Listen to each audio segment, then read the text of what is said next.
Wrestling is dangerous, but flaming chairs and jumping off the roof aren't usually the things that cripple you. It's usually bad bumps and freak falls.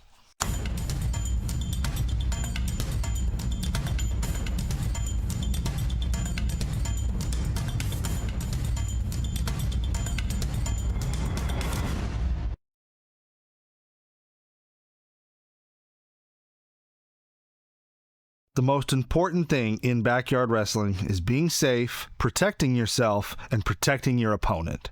But the catch-22 is you really can't do that without being trained and going to wrestling school.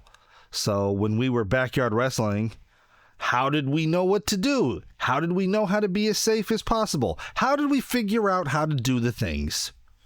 In the early 2000s, there was no YouTube. The internet was still in its infancy. So a huge source of information for us was WWE's Tough Enough.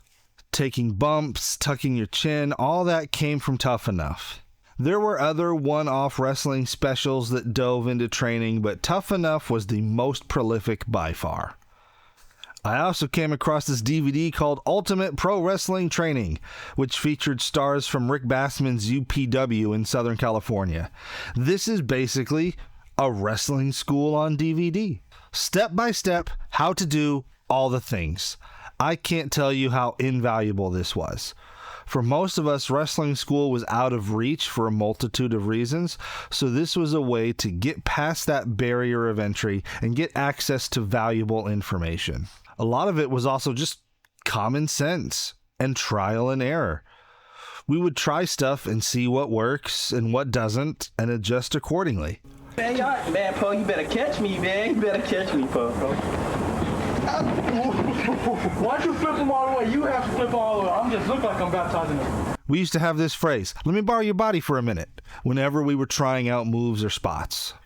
Nowadays, there's way more access to information, but back then, we had to really dig around and find whatever we could and then be a sponge and absorb as much as possible. Wrestling is dangerous, but flaming chairs and jumping off the roof aren't usually the things that cripple you. It's usually bad bumps and freak falls. This is a sport all about trusting your well-being to your opponent. If you don't have trust, then you got no business locking up in the first place. But trusting your body with someone else also creates this brotherhood. If anything, all the body slams and suplexes made us closer together than we would have been otherwise. What the fuck? Oh, ooh.